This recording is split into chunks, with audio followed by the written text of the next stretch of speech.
Do you have any questions regarding this, about this new way of designing a transistor? And you are observing here multiple contacts, has been clubbed together, and we made single contact here. This is base contact metallization. At the bottom you can see there is an emitter contact metallization. Using this structure, Motorola has come out with a transistor, what you are seeing at the bottom. Okay, this is an emitter terminal, where you can see there is a multiple contacts here. On top of that you can see uh, there is a base, and this is a soldering contact here, this circle shape what you are seeing, and there is a collector terminal which lies beneath of this. Okay. In these kind of structures, observing where exactly the transistor is located, and identifying various terminals, that is bit challenging. Okay. So, later on we discussed about possible quiz questions. Okay. So, the new structured transistor is nothing but interdigitated electrodes. That is a style we use for BJT fabrications, for multiple base and emitter terminals. And if you observe any transistor, these are the specifications, you can find it: DC current gain, symbolic representation, the naming convention of a transistor, and this actual transistor what you are seeing here with the 3 terminals labeled as 1, 2, 3, emitter, base, and collector.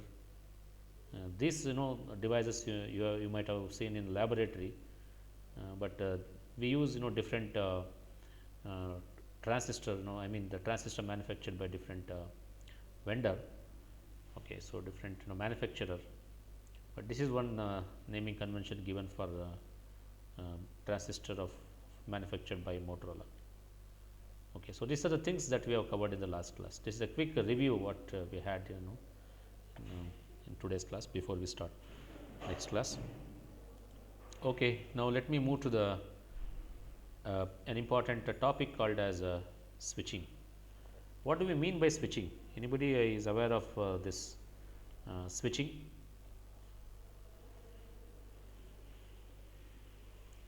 Switching, where we use this switching. Let me ask a question like this: what are the important applications of BJT? If you have a BJT with you, in what way we can use it? as a switch or an amplifier, sir. Yeah, major application is this can be used as a switch. That is what you are seeing in computers, right? Okay, in all computers, microprocessors, okay, the transistors are used as a switches. We do not see any amplifiers in microprocessors, right? Do you remember any number of transistors in today's microprocessor?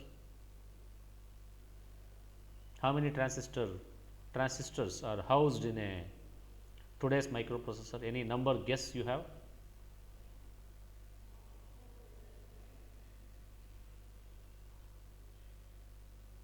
Intel Pentium microprocessor, Intel processor, how many transistor it houses? Anybody have a guess?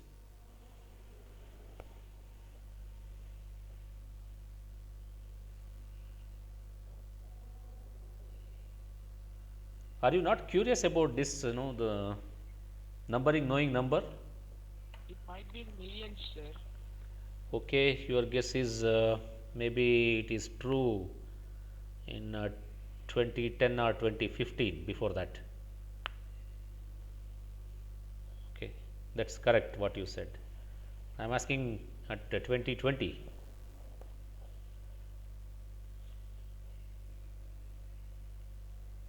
Let me change the question. Instead of asking in today's microprocessor, let me ask you the number of transistor housed in your mobile phone or smartphones, what we call. You know that today's smartphone is like a computer, right? Okay, it can do all sort of jobs, whatever a laptop or computer used to do. It has got operating system. It has got various features. It can see the mobile can communicate. Can have an internet connection. Okay, it's nothing less than a computer. What I feel, It's nothing but it is a mini processor. Only thing is you may not have very big keyboard like what you see in the modern computer. A small keypad, that's all. That's only drawback. Okay. Other than that, everything is there in the smartphones itself. So, in such a kind of device, how many transistors? Because everything should function with the help of transistors only. That's the basis, for a microprocessor. Without transistors, you can't develop any microprocessor, right? I can say that a workhorse of a computers is transistor, or processor, or workhorse, or foundation, or basis of any microprocessor is transistor. If we build logic gates using transistor, and that logic gate we club together and build digital systems.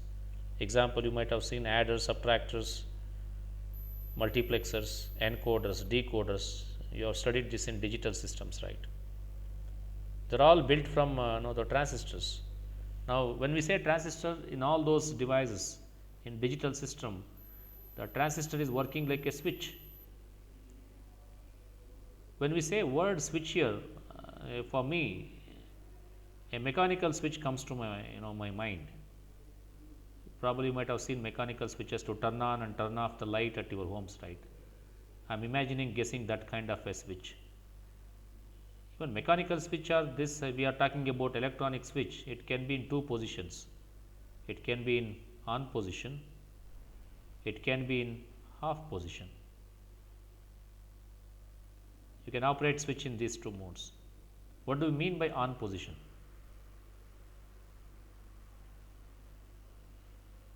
When we say good switch, ideal switch, between the input and the output, the on switch will act like a short circuit, right? So, suppose this is going to be the point between input and output. This is an input and output. You experience a short circuit between the input and output. That's an on switch. Switch should work like this. And if it is a half switch, there should be an open circuit between the output and the input. The switch will be open like this between the input and output. So, this is open circuit, half switch. Short circuit means it is an on switch, open circuit means it is an half switch. Now, question rises here, does your switch performs like this, what I am showing here, whether BJT or FET or the mechanical switch what you see in your home, will they work like this, what I am showing?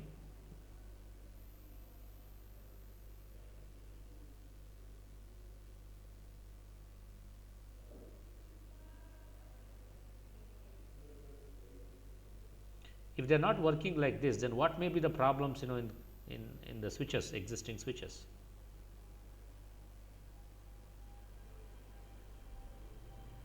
Yeah, anyone?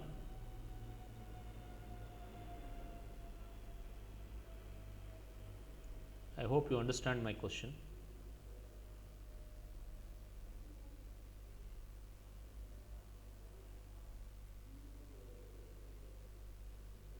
Come on, why are you sitting quite simply?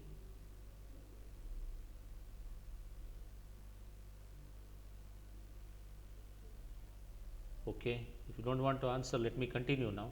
So, now you can see that these are the ideal switches what I am talking.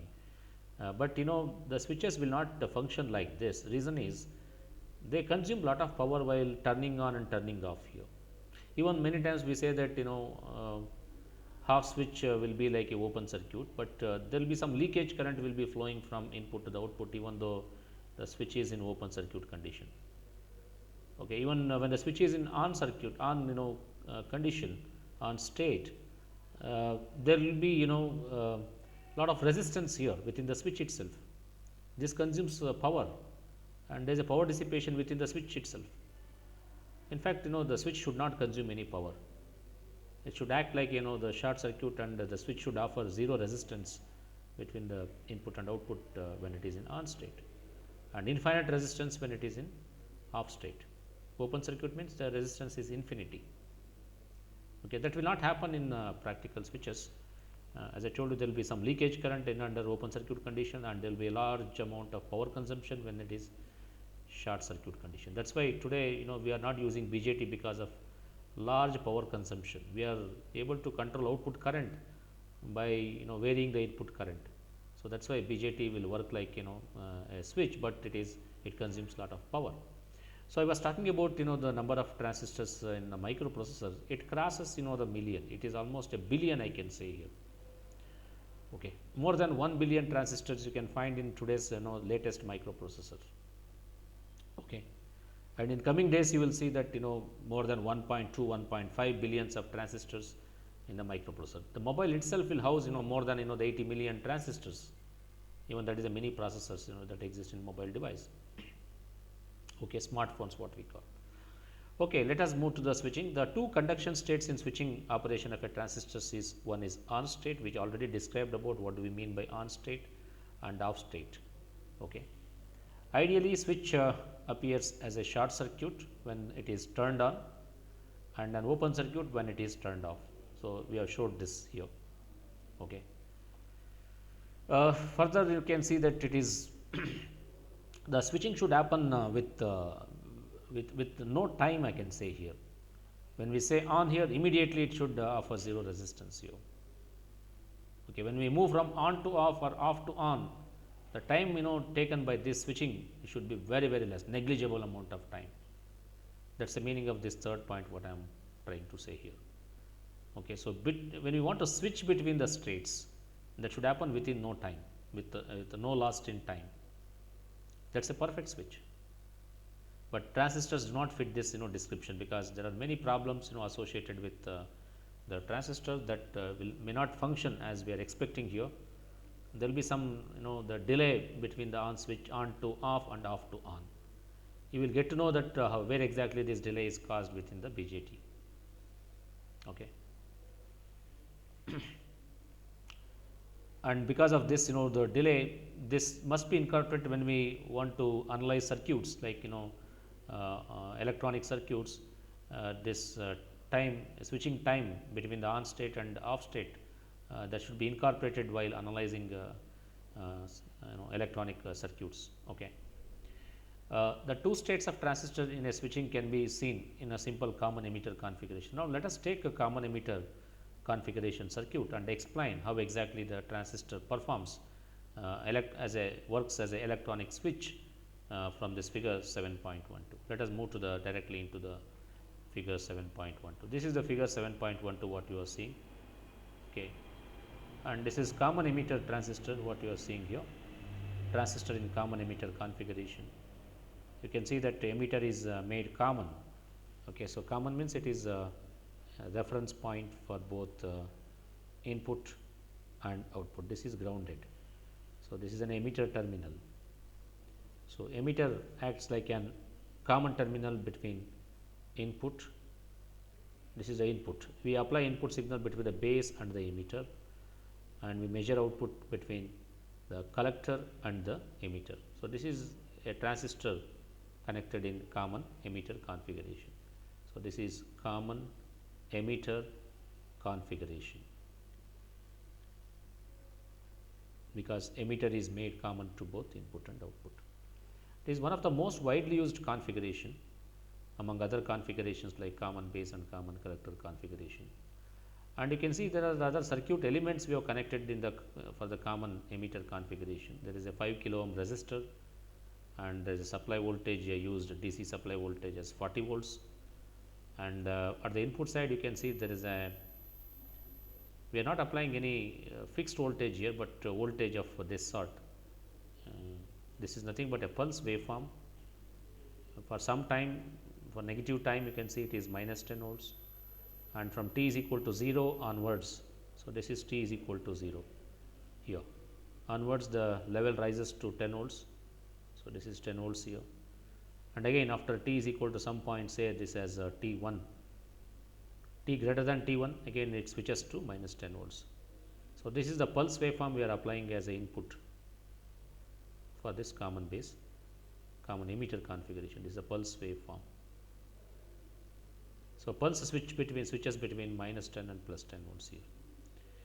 Reason why we apply here pulse waveform at the input of this the common emitter configuration is we want to know that how this common emitter transistor functions for the negative input and the positive input, and this gets applied to the common emitter transistor configuration between the base and the emitter. So, this junction between the base and emitter we will call this as emitter junction.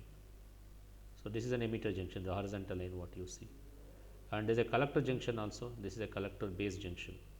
So, you can call this as JC, collector junction, simply collector junction or the junction between collector and base. Many times we write this JC as JCB also, JC as JCB. It is a junction between collector and base. This forms one diode and this forms another diode. So, this is like a two diode connected back to back. Okay, now, we are applying this pulse waveform which is varying between minus 10 and plus 10 volts as an input to the base and emitter. Okay, so, this is common emitter configuration. So, we have shown various currents here. So, this is you can see the emitter current is flowing inward here. So, this is an emitter current direction you can see here, and there is a collector current here, there is a base current you can see here. Okay. So, this is a PNP transistor. So, you can see P here and N here and P here. Okay. PNP transistor. In most of our discussion we use PNP transistor because the charge movement within these regions, the charges, okay, transport of charges and current direction, they are same. Okay, that is why we use PNP transistors. Okay, and here you can see here why we have used here 5 kilo ohm resistor. You can ask a question here, right?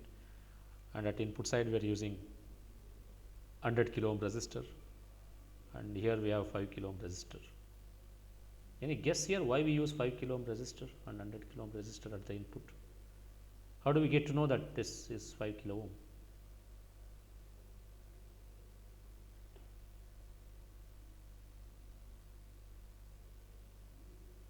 Is it a random value? This should be analogous to some resistance within the device, right? Okay. Here, when you observe this device, it has got resistance at various points, especially this contact will offer some resistance, and there is a resistance at the junction in the P semiconductor N and P. Okay. So, within the device itself you will come across the different resistances, right. All cumulative resistance will have some value for that, and that is taken as 5 kilo ohm here. Okay, if you observe the data sheet, you will get to know that what is the contact resistance and junction resistance and resistance in the P region, N region and P region. All this together cumulatively it will be more or less equivalent to 5 kilo ohm in a typical bipolar junction transistor. And same thing here also, this is a contact resistance here and the resistance between the emitter and base, resistance at the P region, N region, that is taken as this 100 kilo ohm. This not only represents this resistance within the device, but also it is a current limiting resistance. So, current coming here must be controlled, must be limited by this resistor here, 100 kilo ohm resistor what you see here. Okay, so that is all what I have seen here. Any questions regarding this, the circuit, the description? 40 volts is an approximate voltage we choose here, and this is the volt typically we use for to bias transistors, and this you can see this is in forward active mode. Okay, normal active mode. Normal active mode means there is a reverse bias in the collector base. So, this junction is reverse biased, collector base junction, this is reverse biased, and there is a forward bias between the emitter and base junction. So, this is forward biased. You can see here this positive terminal goes to the, okay, so this is a pulse waveform here, this keeps varying here. Okay, so sometimes it will be negative, sometimes it will be positive. Okay, so generally we apply the forward bias to this in the forward active mode. So, forward active mode means this is normal active mode, or we can say active mode. So, let us simply say this is an active mode.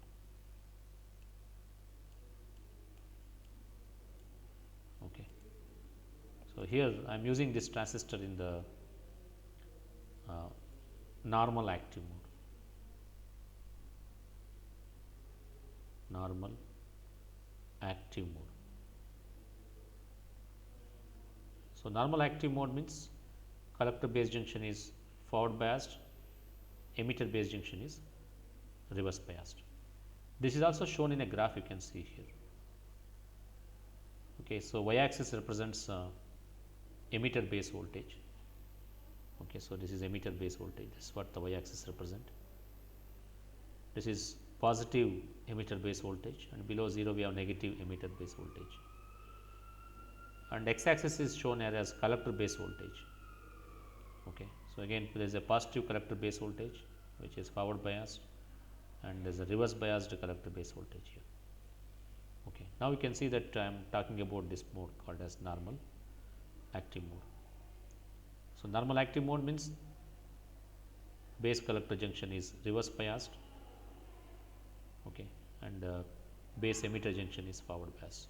So, the mode of operation is in second quadrant. So, for the normal active mode. Okay, so, this is operated in normal active mode. You can switch this into different modes of operation also, but here we are considering the normal active mode. And look at this characteristics which is shown here adjacent to this, the characteristics here. Okay, so, this is nothing but output characteristics we have shown here. It is a graph of collector emitter voltage along the x axis plotted as a function of current, okay, Vc versus its Ic in milliampere, and for the different values of base currents here. You can see base current is on the x axis is 0. Okay, so, here it is shown here base current at the x axis on the x axis is 0, and as you keep moving above in the first quadrant, base current keeps increasing. Here this curve corresponds to the base current of 0.02 milliampere. This is 0.04 milliampere. That's how it increases. So, this arrow mark shows that base current increases as you move above here. Okay. So, in overall I can say that this is the characteristics between Vc versus Ic, Vc versus Ic for a fixed base current here. This is nothing but output characteristics of a bipolar junction transistor in common emitter configuration. Okay. And here we have drawn a load line here. This is called as a load line. Okay. So, what does this load line, why it is called as a load line? Because the slope of this line depends on the resistance here, output resistance, or this is can be called as load resistance here. Okay. The slope of this line, since it depends on this the resistance, so that is why it is called as load line here. As you keep changing the resistance, output resistance or load resistance, slope of this line changes. Okay. And this line specifies the locus of IC and VC. You can observe the extreme ends of this line here. This is a line. So, this equation for this is like this, resembles like y is equal to mx plus c. That is the math equation for this line. And at the bottom point you can see at C. Okay. C is a a point, it is a coordinate with collector current 0 and collector emitter voltage as 40 volts. Let me call this C coordinate as value. First let me show the voltage. Voltage value is 40 volts at C, and the current value here, since it lies on the x axis, collector current is 0. So, therefore, collector current is 0. Generally, this coordinate is VCE comma IC. So, collector current is 0 at this point here. Okay. This also can be analyzed from the circuit also here. If you make the base current 0 in this, okay, base current if you make it 0, so collector current becomes 0. When a collector current becomes 0, there is no drop across this 5 kilo ohm resistance. Okay. Now, what is the voltage between the collector and emitter? Current does not flow here in this loop, because base current is 0 at this particular point. So, base current is 0, that is what we said here. Collector current becomes 0, there is no current flow in this loop. There is no voltage drop at 5 kilo ohm resistance. So, this 40 volts completely now it will appear across this collector and emitter, that is VCE. Okay. Even here, as I told you, this transistor is in normal active mode. Therefore, complete voltage, the 40 volts will appear in the reverse bias junction, which is basically collector and base. Now with base current 0, let us conclude this like this. With base current 0, collector current becomes 0. This voltage drop across this, since current is 0, the drop across this also becomes 0. So, the complete 40 volts now will appear across reverse bias junction, which is collector and base.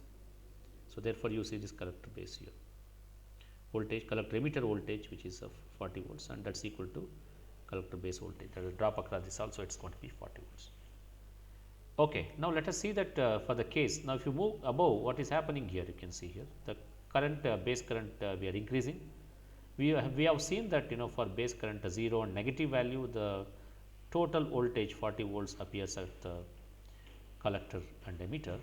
Now, with the base current as 0 or negative. Now, having applied this base current, I mean if we apply base current as positive, okay, by forward biasing this, under such case what happens? Base current, as you can see this graphs here, base current keeps increasing. Here base current is going to be 0.02 milli, 0.04 milli, 0.06, 0.08, okay, 0.1 milliampere. These are the base current has been increased. And look at the collector current here. For base current of 0.02 milliampere, the collector current is going to be 2 milliampere. And from this you can find out what is the amplification factor beta. Beta is nothing but which is IC by IB. IC is 2 for this corresponding curve, divided by IB is nothing but 0.02. Then what is the value of beta? 2 by 0.02. What is the amplification factor? So, it becomes 100. So, beta value is 100. And look at this again here, 0.04 is the base current, collector current is 4, again beta is 100. So, beta remains constant even for if you go for higher values of base currents here. Okay. Throughout this beta remains constant here. Okay. And as you increase the base current here, when base current keeps increasing here in the positive direction, corresponding collector current increases. Meanwhile, you can see the voltage at collector and emitter. What will happen to collector emitter voltage now as base current keeps increasing? So, base current is IB starts increasing, IC also starts increasing, because IC is equal to beta times IB. Okay, as IB increases, IC also increases. What will happen to the collector emitter voltage? Whether it increases or decreases now. Look at this curve and you can answer that. This curve will give explanation for that. As you are moving above, base current is increasing, collector current also increases. What will happen to the collector emitter voltage?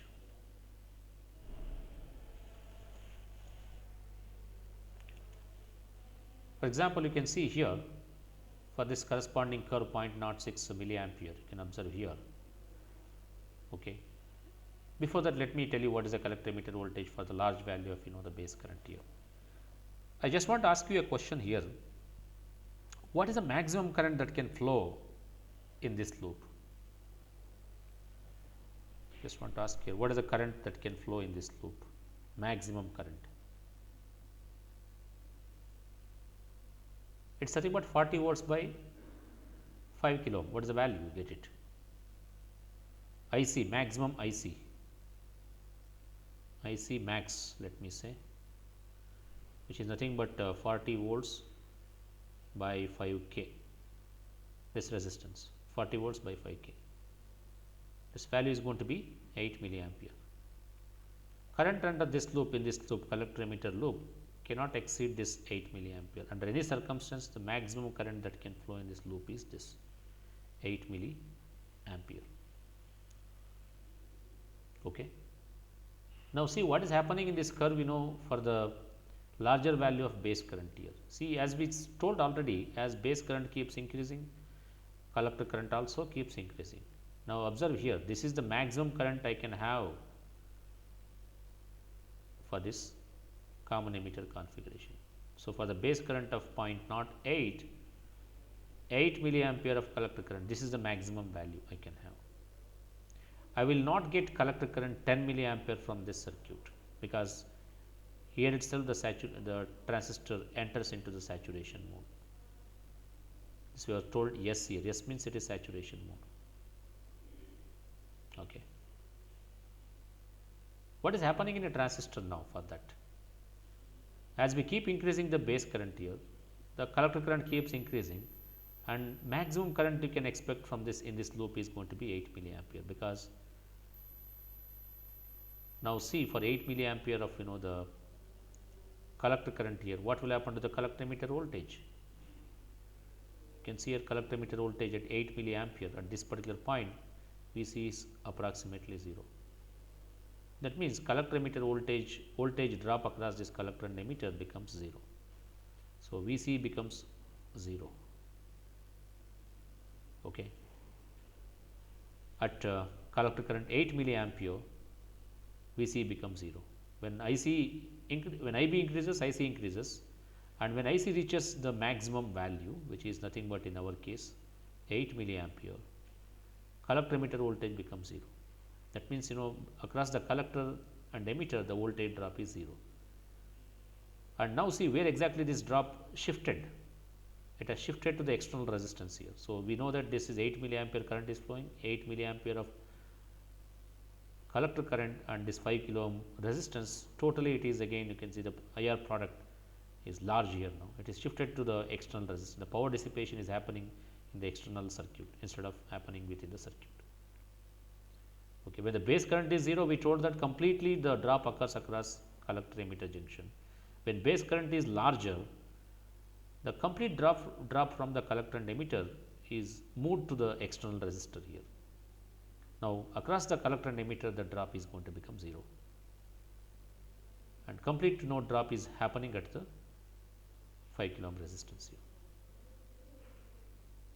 Let me take specific value. Suppose if base current is going to be say 0.04 milliampere and corresponding collector current is 4 milliampere. Now, if I draw the intersection point for this, you can see here intersection point is here. Vc, what is the Vc value, which is 20 volts. So, for base current of 0.04 milliampere, collector current is 4 milliampere, collector emitter voltage is 20 volts. That means, between the collector and emitter there is a 20 volt drop. Where is remaining 20 volts? Total voltage is 40 volts applied. So, when 20 volts get drop across collector and emitter, remaining 20 volts should get drop across this 5 kilo ohm resistor, because now IC is going to be 4 milliampere, 4 into 5, that is going to be 20 volts that get drop across this. That means, as base current keeps increasing, the drop across the external resistor keeps increasing. So, this is what I want to show with reference to the switching conditions. Now, why I have talked all these details? Because we want to know here these 2 points here, one is cutoff, other one is saturation here. Under saturation, let me write the coordinate values here. What is the VCE value? Because I told you here this coordinate, this point is represented with a coordinate VC comma IC. On this point here C, VCE value is 40 volts and IC value is 0, because base current is 0 at this particular point. And here you can see that you have large value of base current, which is 0.08 milliampere. So, what should I write for the VCE now? So, VCE is now closely equal to 0, this is VCE, and what is the collector current now? Collector current is 8 milliampere. So, we got this coordinate value point to of this S as 0 comma 8 milliampere. So, having these 2 points here C and S, we can draw the line, straight line that intersect these 2 points here, and this line is called as a load line, and the slope of this line is nothing but depends on the load resistor, which is 5 kilo ohm here. Okay. And now, let us see that how this works like a switch. Having observing this, the characteristics, we should conclude that how this transistor is acting like a switch now. We want to operate this transistor as a switch, that means it is an on condition and off condition here. Off condition, when do we say transistor is in off state? So, when base current is 0 or negative, okay, this is the point, okay. IC is negligible and there is a VC is going to be large, there is no current flow in the output circuit.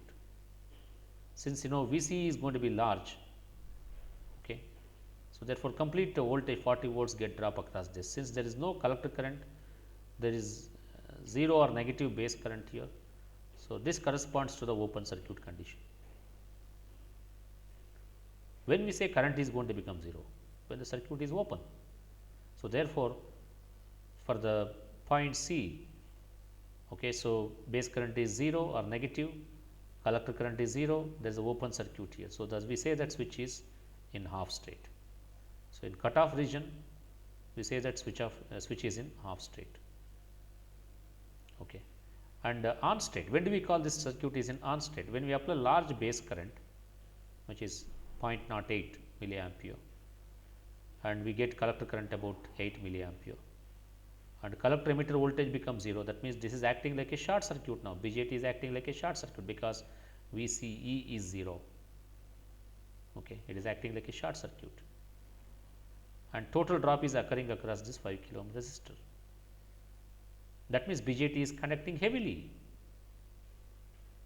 and see that collector current has become 8 milliampere. That is the maximum current the current can flow. Now, it is flowing 8 milliampere current. So, we say that the switch is in on state or saturation mode. Okay. So, this is very important here now for a transistor to work like a switch. In a digital computers, we often keep moving from saturation to cutoff, cutoff to saturation. Cutoff means it is device is acting like a half switch. Saturation means device is acting like a on switch here. So, million and billion times in a digital computer, the transistor switches between cutoff and saturation. When we say a logic 0 or logic 1, it is nothing but cutoff and saturation. Okay. So, that is what we want to say from this a simple switching circuit and the characteristics what we explained here. Let us see the operation regimes of the BJT. We just now discussed normal active mode, where we have reverse bias in the collector base junction and forward bias in the base emitter junction, and exactly opposite you see in the inverted mode. So, in inverted mode, base collector junction is forward biased and base emitter junction is reverse biased. This we have seen in coupled diode model, right. Okay, coupled diode model, when the collector is acting like a emitter and emitter is acting like a collector, that mode is called inverted mode. Normal mode also we have seen in coupled diode model. Normal mode means emitter base junction is forward biased, collector base junction is reverse biased. And we have seen how BJT performs in the normal mode and inverted mode also. How exactly current flow happens within the BJT, we have seen in both normal mode and the inverted mode. And other two modes which are important is cutoff mode. When we want to use BJT as a switch, we need to operate in cutoff mode. We discussed that cutoff mode with reference to the common emitter characteristic. Cutoff mode is nothing but transistor is in the half state, which is also called as high impedance state. This is high impedance state. And saturation, where both base collector junction, base emitter junction both are forward biased. Cutoff, both are reverse biased, base collector and base emitter. So, this is cutoff. So, transistor remains in the half state. Here transistor remains in the on state.